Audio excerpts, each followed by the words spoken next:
Intermediate college की online classes में आपका पुनः एक बार फिर से स्वागत है।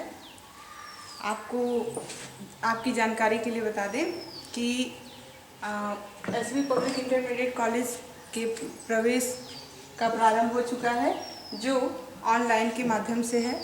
आप जो है www.sbicollege.org पे के वेबसाइट के माध्यम से आप उस विद्यालय के बारे में जानकारी प्राप्त कर सकते हैं और अपना एडमिशन ले सकते हैं।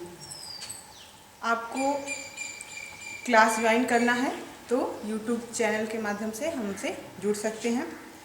आज के वीडियो में हम आव्यू के पार्ट 4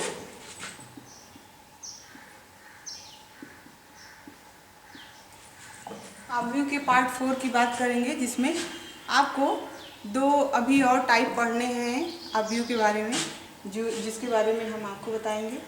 इसके बाद आपको कुछ न्यूमेरिकल्स कराएंगे, जिससे आपको आव्यू की और भी जो विशेषता है वो पता चल सके आपको। ठीक है, तो आते हैं हम आज के टॉपिक पे। त्रिभुजीय आव्यू क्या होता है? ट्रायंगुलर आव्यू। तो ट्रायंगुलर आव्यू 2 प्रकार के होते हैं, 2 टाइप्स होते हैं ट्रायंगुलर आव्यू के। ये 2 टाइप्स के हम डेफिनेशन को देखते हुए उसके एग्जाम्पल को भी देते हैं। तो यह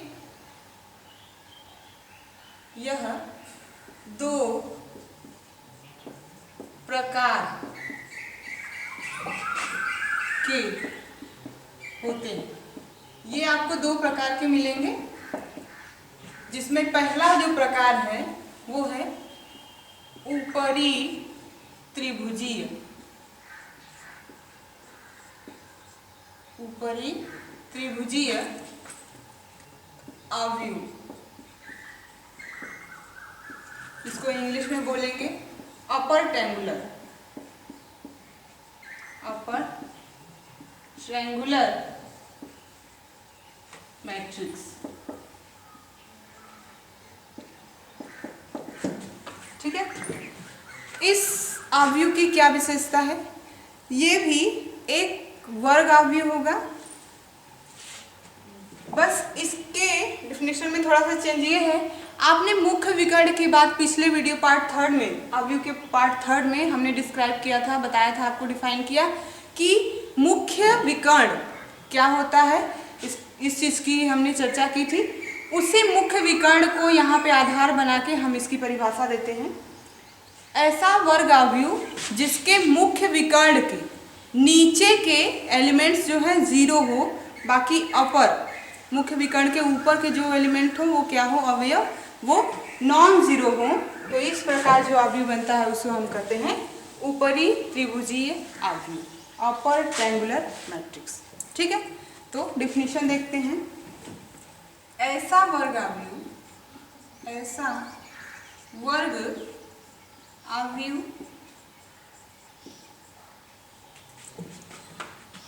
जिसमें मुख्य विकर्ण के नीचे के अवयव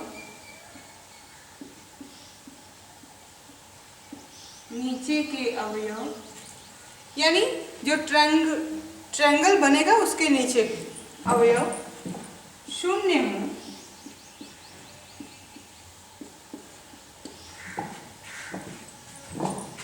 ऊपरी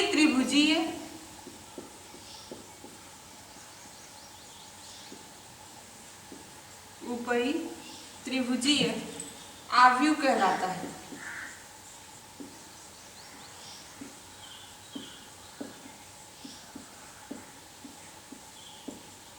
ठीक है, अब इस चीज को समझते हैं एग्जाम्पल के माध्यम से। क्या कह रहा है? मुख्य विकर्ण के नीचे के जो भी एलिमेंट आपको मिलेंगे वो क्या होने चाहिए? 0 होने चाहिए। तो इसको हम एक एग्जाम्पल से समझते हैं।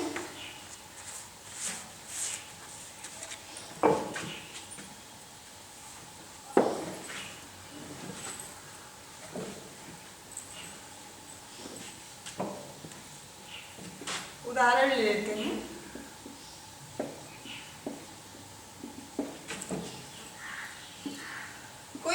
Matrix A is equal to है 3 0 0 5 -1 0 2 7 3।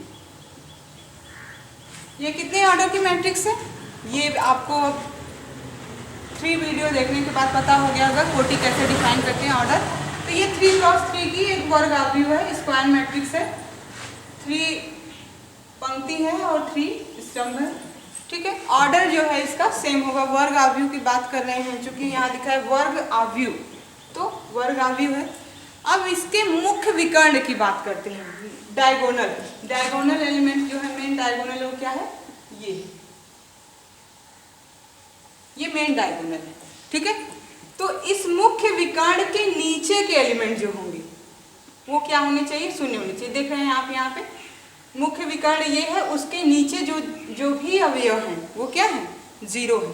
तो इस प्रकार का जो अवयव होता है उसे हम कहते हैं ऊपरी त्रिभुजीय अवयव, ठीक है। तो एग्जाम्पल समझ में आया। एक और एग्जाम्पल देखते हैं इसी का।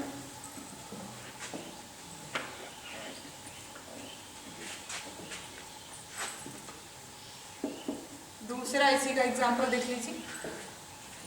कोई matrix B is equal to है 1 0 2 5। ये जो है 2 क्रॉस 2 की मैट्रिक्स है, ठीक है। अब इसको देखिए मेन डायगोनल के जस्ट नीचे, तो ये हमारा ये 2 क्रॉस 2 की मैट्रिक्स है, ये डायगोनल है, ठीक है। ये विकर्ण है, विकर्ण के नीचे का अवयव क्या है? शून्य है। तो इस प्रकार जो अवयव बनेगा उसे हम अपर ट्रायंगुलर मैट्रिक्स कहेंगे, ठीक है। आते हैं नेक्स्ट दूसरे टाइप पे आइए। दूसरा टाइप जो है निम्न त्रिभुजीय अवयव। डिफिनीशन में थोड़ी सी चेंज होगी, बाकी कुछ नहीं बदलेगा। आप समझ रहे होंगे जब निम्न कह दिया तो डायगोनल के ऊपर के एलिमेंट क्या हो जाएंगे? शून्य होंगे। तो उसको भी देख लेते हैं हम। सेकेंड टाइप जो है निम्न त्रिभुजीय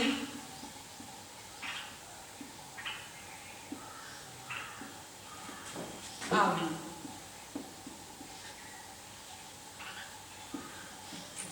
जिसको इंग्लिश में बोलते हैं लोअर ट्रायंगुलर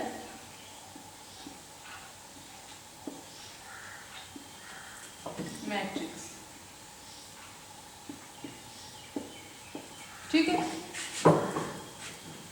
ऐसा वर्गाव्यूह जिसके मुख्य विकर्ण के ऊपर के एलिमेंट, यानी मुख्य विकर्ण के ऊपर के अवयव क्या हो जाएं? शून्य हो जाएं। तो ऐसे अवयव को हम क्या बोलेंगे? निम्न त्रिभुजीय अवयव। ऐसा वर्गाव्यूह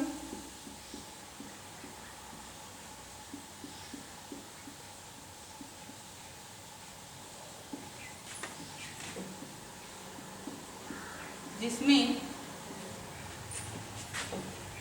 मुख्य विकर्ण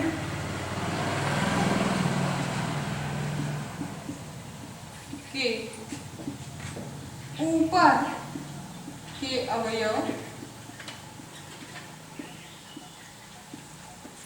शून्य हों,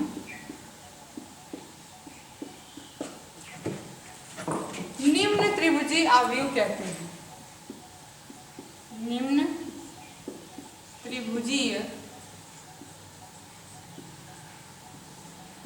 अवयव कहलाता है, ठीक है। सेम उसी प्रकार इसके भी एग्जाम्पल एक देख लेते हैं एग्जाम्पल, और समझ में आ गया होगा कि ये कैसा होता है। अपर ट्रायंगुलर और लोअर ट्रायंगुलर में थोड़ा सा डिफरेंस है। जहाँ निम्न कहता है तो मतलब निम्न वाले स्थानों पे, जो नीचे के ट्रायंगुलर के जस्ट यानी कि डायगोनल के नीचे वाले अवयव भरे रहेंगे, उसमें नॉन जीरो एलिमेंट होंगे, और उसके अपर में क्या होगा? शून्य होगा। तो इसको एग्जाम्पल के माध्यम से देखते हैं। एग्जाम्पल लेते हैं। मैट्रिक्स ए 1 3 7 0 5 -1 0 0 3। ये जो है 3x3 की मैट्रिक्स है। आप देख रहे होंगे ये डायगोनल है, मुख्य विकर्ण। इसके नीचे के एलिमेंट जो है नॉन जीरो है, शून्येतर है, शून्य नहीं है। और डायगोनल के ऊपर वाले एलिमेंट क्या है? जीरो। तो इस प्रकार जो आव्यूह बनता है उसे कहते हैं निम्न त्रिभुजीय आव्यूह। ठीक है, अब आते हैं तुलनात्मक आव्यूह क्या होता है वो जानिए। नेक्स्ट हमारा हेडिंग है तुलनात्मक आव्यूह।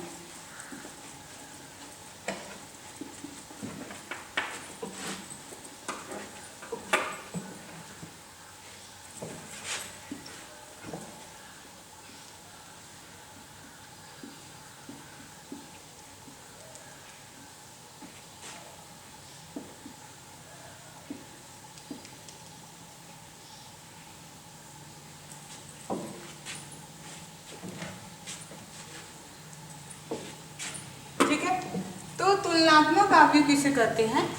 ऐसा दो वर्ग आव्यूह, जैसे दो आव्यूह लेंगे जिनके ऑर्डर यानी कोटि समान होगी तो वो आपस में तुलनात्मक होंगे, यानी तुलना उनमें की जा सकती है। क्या समानता है, क्या उसमें विशेषताएं हैं दोनों में, ये सब तुलना कर सकते हैं हम। ठीक है, ऐसे आव्यूह जिनकी कोटि समान, कैसे होने चाहिए? तुलनात्मक आव्यूह वो कहे जाएंगे जिनकी कोटि क्या होनी चाहिए? समान होनी चाहिए। कोटि से यहाँ मतलब है ऑर्डर से, ऑर्डर सेम रहेगा तो हम उसमें तुलना कर सकते हैं। ठीक है, कंपेयर करने के लिए जानते हैं, तुलना करने के लिए कुछ ऐसी क्वालिटी होनी चाहिए जिससे दोनों में कुछ न कुछ हमको समानता भी मिल सके और असमानता, जिससे हम पता कर सके। अब दोनों डिफरेंट बिल्कुल होंगे तो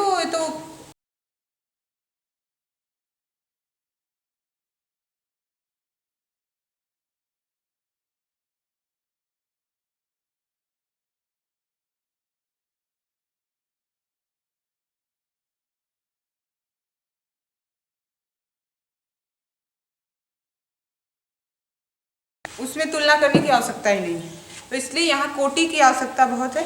अब आते हैं आव्यूह की समानता पे। आव्यूह के कैसे कहेंगे कि क्या क्या समान, कैसे दो आव्यूह समान हैं, क्या उनके एलिमेंट भी समान है, ये सब चीजें थोड़े देखेंगे। तो आइए नेक्स्ट हेडिंग है आव्यूहों की समानता। इक्वलिटी क्या है, दोनों में क्या इक्वलिटी है, किस प्रकार वो दोनों एक दूसरे से समान है। तो इसको बस हम एक एग्जाम्पल के माध्यम से समझेंगे, एक एक एग्जाम्पल लेके चलेंगे, आपको सारी उसकी जो समानता है वो दिखती चली जाएगी। सबसे बड़ी बात कि दोनों आव्यूहों की कोटि समान। पहले क्या होना चाहिए? दो हम आव्यूह की तभी समानता कर पाएंगे जब तक उसकी कोटि समान न हो, यानी कोटि समान होगी तभी हम कुछ उसके बारे में बता पाएंगे कि किस प्रकार ये समान है या असमान है। ठीक है, सेकंड,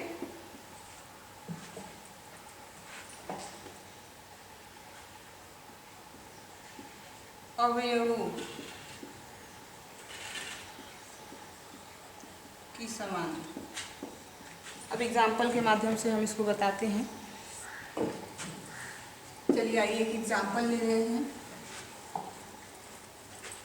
मैंने एग्जाम्पल लिया, एक आव्यूह जो है ए स्क्वायर मैट्रिक्स है 1 2 m 0, 2 क्रॉस 2 की मैट्रिक्स है। दूसरी जो स्क्वायर मैट्रिक्स है बी,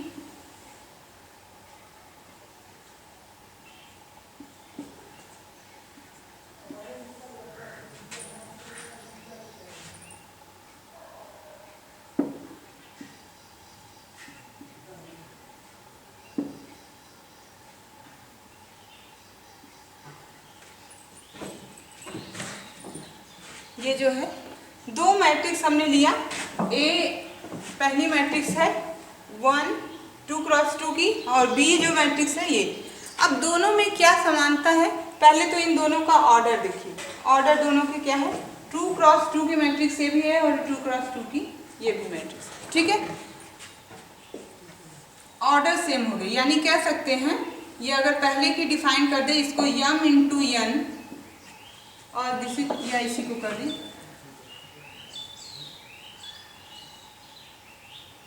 r गुणे p, और ये है q गुणे t।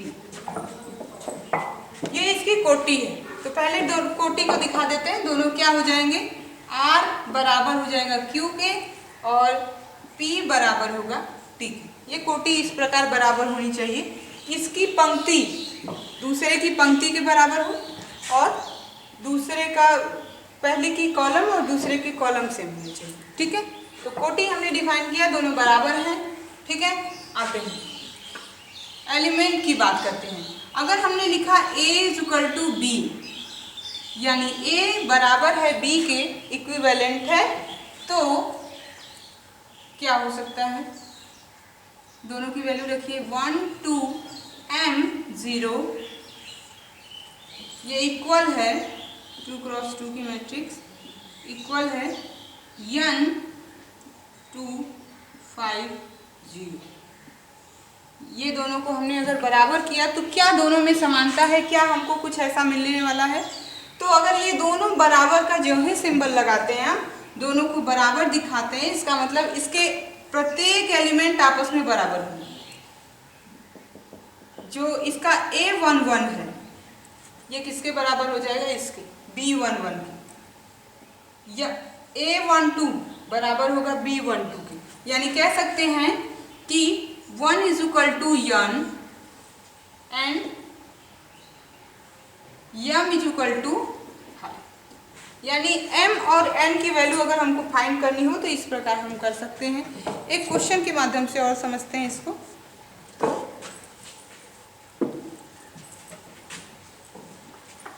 समानता की बात करेंगे। हमने 3 मैट्रिक्स लिया इस प्रकार कि आपको बताना है कि ये तीनों में कौन किसके समान है।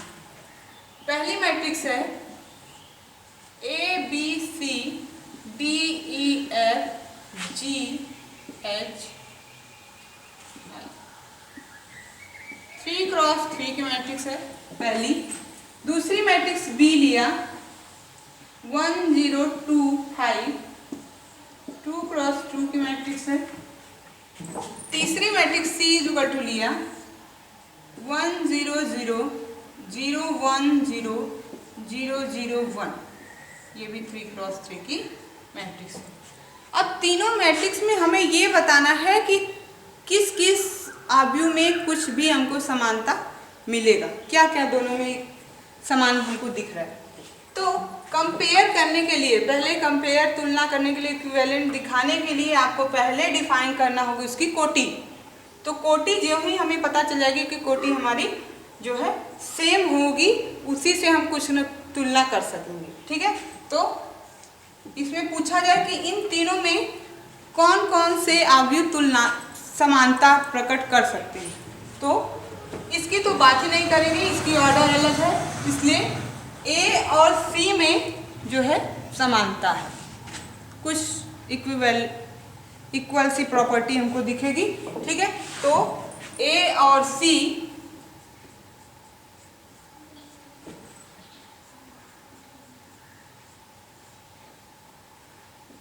समानता प्रकट करते हैं, ठीक है। A और C में हम कुछ समानता बता सकते हैं, B में ऐसी प्रॉपर्टी नहीं है। एक क्वेश्चन करते हैं इसमें।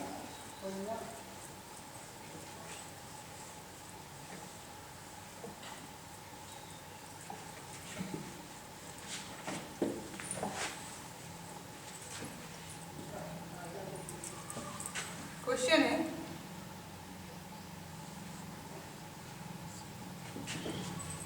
Matrix A is equal to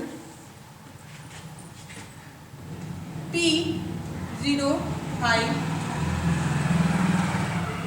3 7 R Q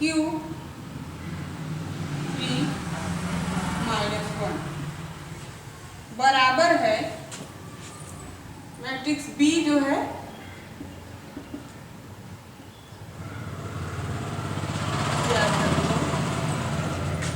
matrix B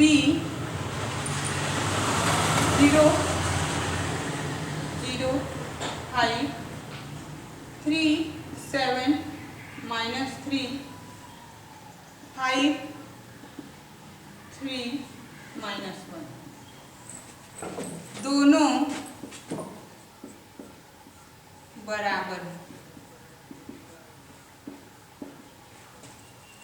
दोनों कैसे हैं? बराबर है। तो आप दोनों में बराबर का सिंबल लगाइए। A = B दिया गया है तो आपको मान निकालना है। तो P Q R का मान ज्ञात कीजिए। ठीक है, ये क्वेश्चन है। आप दोनों अवयव को जो है बराबर कीजिए। P 0 5 3 7 R Q 3 -1 इक्वल है 0 0 5 3 7 -3 5 3 -1। ये दोनों अगर आपस में बराबर होंगे तो इसका प्रत्येक एलिमेंट इसके करस्पॉन्डिंग एलिमेंट के क्या होगा? इक्वल होगा। करस्पॉन्डिंग मतलब इस जैसे A11 इसका होगा तो इसका B11 है। ठीक है, ये दोनों आपस में क्या होंगे? बराबर। तो इस प्रकार जब बराबर का साइन हो तो क्या हो सकता है? P की वैल्यू यहाँ से तुलना करेंगे तो क्या मिलेगा? P = होगा 0 तुलना करने पे। फिर हमको किसकी वैल्यू निकालनी है? Q की वैल्यू यहाँ से दिख रही है, इसके करस्पॉन्डिंग एलिमेंट क्या होगा? तो Q की वैल्यू होगी 5 और R की वैल्यू हमको कैलकुलेट करना है, ये है R की वैल्यू। तो R की वैल्यू इसके करस्पॉन्डिंग क्या है? -3। इस प्रकार से आप जो है किसी का मान आपसे पूछे तो आप कैलकुलेट कर सकते हैं। अगर दो मैट्रिक्स आपस में इक्वल है, बराबर है, तो इस प्रकार से उनके मान निकाल सकते हैं। ठीक है, तो आपको इस पे बहुत ढेर सारे क्वेश्चन जो है बुक्स में दी गई है। अगर बुक्स है तो आप उसको करिए। हम होमवर्क के माध्यम से आपको और भी एक्सरसाइज देते रहेंगे। तो आज के लिए इतना ही। नेक्स्ट वीडियो में जो है इसके आगे हम इसके और भी कुछ प्रॉपर्टी उस पर चर्चा करेंगे। तो आज के लिए धन्यवाद।